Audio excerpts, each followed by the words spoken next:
निकलने लगे। पिताजी व्यास जी, द्वैपायन का नाम है, वो व्यास जी ने देखा कि पुत्र जा रहा है तो पीछे से वो दौड़ने लगे। आगे आगे पुत्र जो है कि बहुत तीव्र गति से जा रहा है। जैसे ही दौड़ते दौड़ते पिताजी तो बुजुर्ग हैं, वो दौड़ने लगे तो सुना नहीं पुत्र ने, पुत्रेति तन्मयतया तरभूमिनि, तो वो पुत्र पुत्र करके जो है कि जा रहे थे। और उसी समय जो है कि विरक्षा तरवो यानी विरक्षा, वृक्षों ने कहा, हे व्यास जी आप किसी पुत्र कह रहे हैं।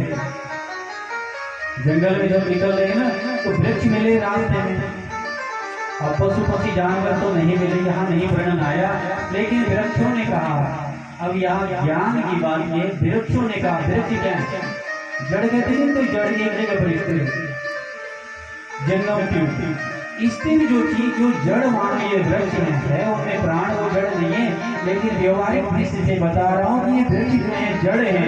और व्यास जी आप तो विवेक से युक्त हैं।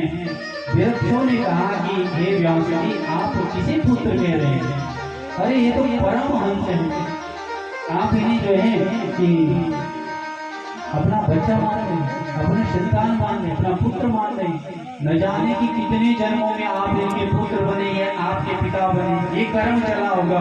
हो सकता है कि कभी नाती पोता आदि भी बने हो, कभी मामा चाचा ताऊ भी बने हो, कभी हो सकता है आंगन की गाय भी बनी हो, और कभी हो सकता है कि जिस तुलसी वृक्ष की आप सेवा करते हैं उस वृक्ष के रूप में भी का जन्म हुआ हो। बोले हाँ ये तो परम पुरुष है। तम सर्वभूत हृदय मुनिमान दोषी, हे व्यास जी आप जिनको अपना पुत्र मान रहे हैं ये संपूर्ण विश्व ब्रह्मांड को आत्मवत दृश्य से देखते हैं और सबसे सबको जो है कि करुणावान है, सबको जो है अपना ही स्वरूप मानते हैं, किसी से भेदभाव नहीं है। व्यास जी को वृक्षों के द्वारा जो ज्ञान मिला बड़े प्रसन्न हुए, वापस आए। अब ज्ञान तो मिला वो तो क्षण भर का ही मिला, बहुत दुखी हुए। और जैसे आए सोचने लगे अब क्या करूं, फिर अपने स्थान पर बैठकर अपना जो कर्म था उसे करने लगे। करते करते वो चले गए अपने कर्म में निष्णात लगे हुए थे। देखो ये नहीं कि संतान बोला आए अब चले गए तो उन्होंने वही शोक ले लिया कि नहीं एकमात्र पुत्र 12 वर्ष बाद वो भी चला गया घर छोड़कर, तो मैं अब कुछ नहीं हाथ छोड़ नहीं। बोला जो कर्म है जिस कर्म के लिए मेरा जन्म हो तो पूरा करना पड़ेगा। भगवान ने गीता में ये कहते अवश्यमेव मुक्तभ्यं कृता कर्म शुभाशुभा, शुभ अशुभ जो कर्म है उनका फल तो अवश्य ही मिलेगा। अपने कर्म में लगे। और इसी कर्म में यहाँ शुकाचार्य जी जा रहे थे। ये प्रसिद्ध सज्जनों अब उधर नैमिषारण्य में श्रवण करवा रहे हैं सूत जी, सौनक आदि 88,000 ऋषि। नैमिषे सूतमासेनम् अविवाद्य महामतिम् कथामृतिरसस्वादा कुशला शौनको ब्रवीत्।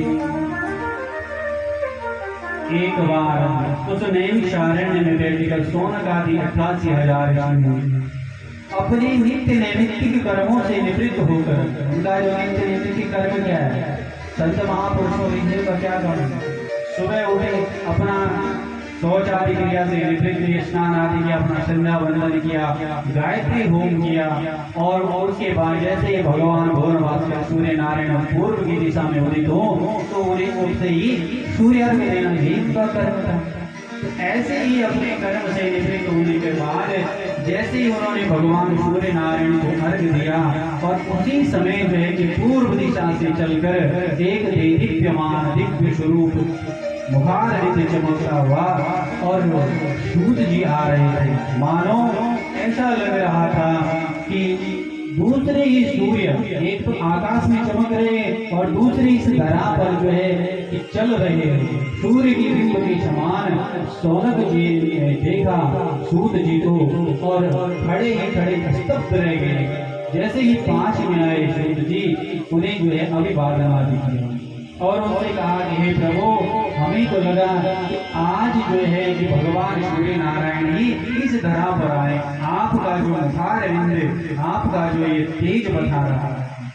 और सज्जनों, जैसे इस प्रकार से सूत जी और शौनक जी का ये संवाद होता है। ये शौनक जी आय में बहुत बड़े हैं, 10-10 हजार वर्ष में ऋषि मुनियों की जो है आयु है, लेकिन जैसे ही सूत जी को देखा, सूत जी की उम्र 30-32 वर्ष की है, सभी ये ऋषि मुनि हाथ जोड़कर और उनके सम्मुख जो है खड़े हो गए, अभिवादन आदि किया।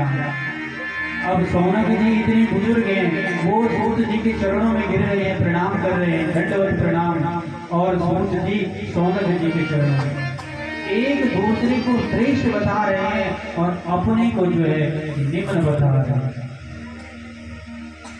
ये मित्रता की दृष्टि है। नीति भी कहती है, बोला कि अगर मित्र के जो छोटा सा भी अगर सत्कर्म में अच्छा है, गुण है, उसको विशाल करके बढ़ाकर बताना चाहिए और अपने जो दुर्गुण